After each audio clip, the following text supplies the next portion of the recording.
wabarakatuh. Selamat pagi menjelang siang. Salam sejahtera bagi kita semua.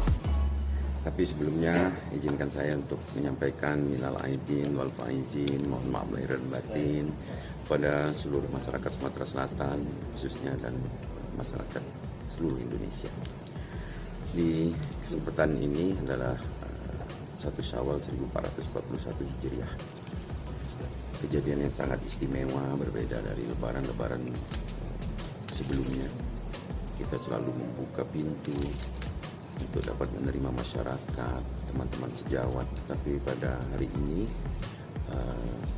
kita melaksanakan silaturahmi dengan virtual.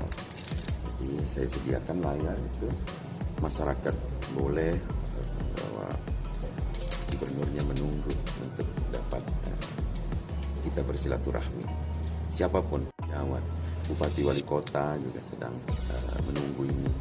Ini kita ambil hikmahnya di dalam.